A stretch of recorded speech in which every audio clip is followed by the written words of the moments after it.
Gaza, Palestina. Hari ini Israel dan milisi Palestina umumkan gencatan senjata.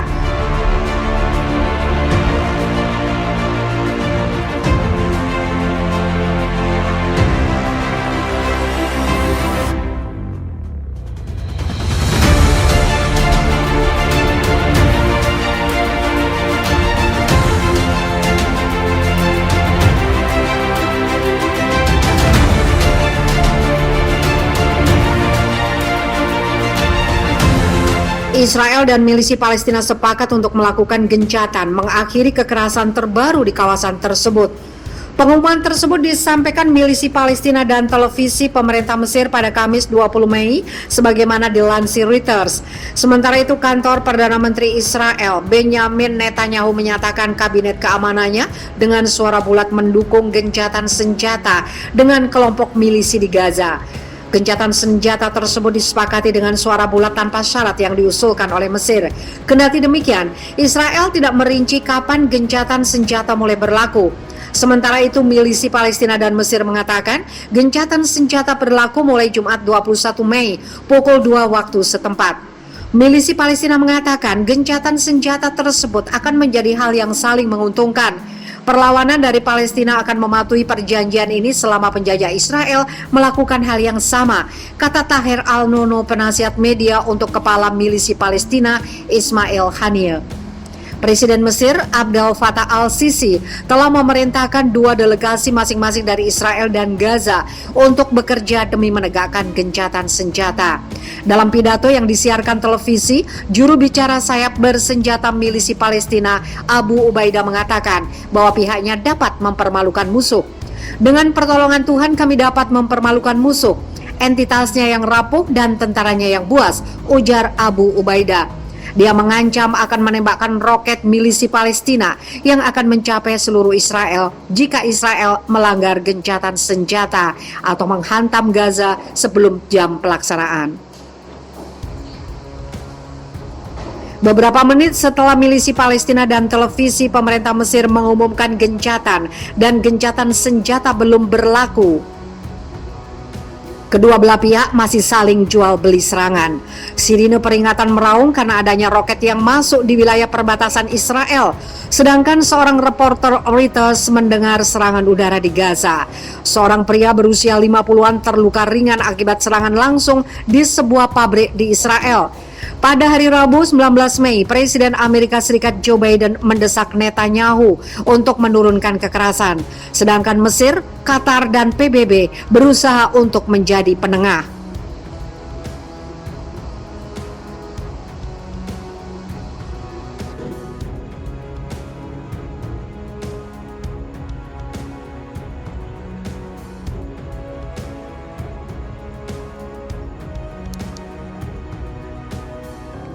Terowongan milisi Palestina yang jadi momok mengerikan tentara Israel.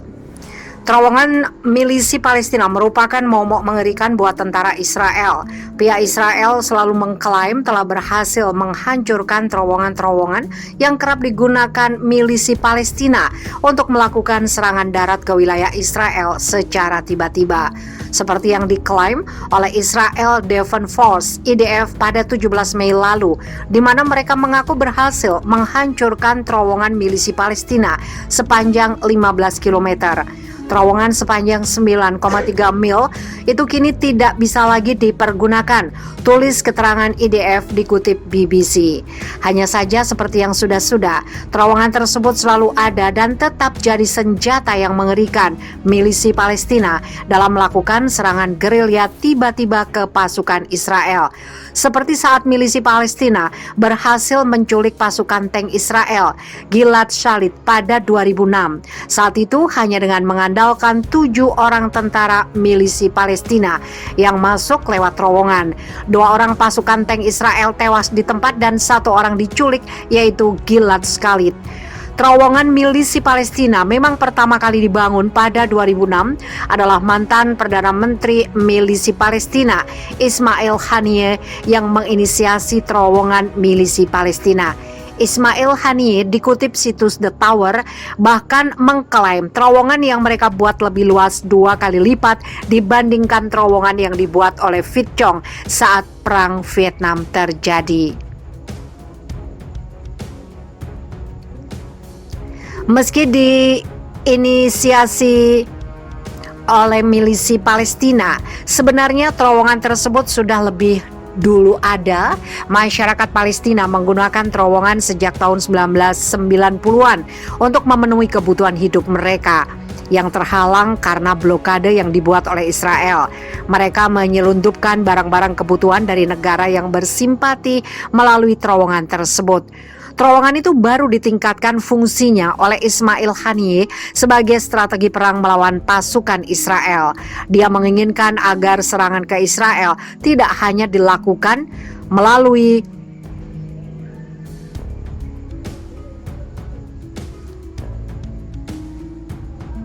udara roket, tapi juga dari bawah tanah atau terowongan. Tidak seperti serangan roket yang terlihat, serangan lewat terowongan yang kasat mata justru paling diandalkan oleh milisi Palestina. Inilah mengapa Ismail Haniyeh menamakan terowongan itu sebagai terowongan teror. Dinamai teror karena hanya orang-orang milisi Palestina saja yang mengerti keberadaan terowongan tersebut, mulai dari jumlahnya hingga lokasinya. Milisi Palestina memang berupaya membuat terowongan itu sangat hati-hati agar tidak terdeteksi Israel. Alih-alih menggunakan alat-alat elektris dalam menggali terowongan, mereka justru menggunakan alat mekanis dengan pedal untuk menggali terowongan. Jadi saat pasukan-pasukan Israel tertidur lelap di atasnya tanpa disadari, tentara-tentara milisi Palestina sibuk membuat terowongan tanpa suara. Militer Israel memperkirakan milisi Palestina menghabiskan sekitar 30 juta US dollar sampai 90 juta US dollar dalam pembuatan terowongan teror itu. Setidaknya lebih dari 600.000 ton beton telah menopang terowongan yang jaraknya berkilo-kilo itu. Dalam pembuatannya, orang-orang yang dipekerjakan milisi Palestina menggali hingga 18-25 meter di bawah tanah dengan kecepatan 4-5 meter sehari. Terowongan biasanya digali melalui tanah berpasir yang membutuhkan atapnya untuk ditopang oleh tanah liat yang lebih tahan lama. Terowongan juga diperkuat dengan panel beton yang dibuat di bengkel yang berdekatan dengan setiap terowongan. Proses pembangunan sangat riskan karena memang bisa menewaskan pekerja yang melakukan penggalian. Biasanya penggali tis karena ledakan bahan peledak yang tidak disengaja dan runtuhnya terowongan. Pihak Israel sendiri tidak menutup mata akan keberadaan terowongan itu. Sejak 2014 mereka mulai menseriusi keberadaan terowongan teror.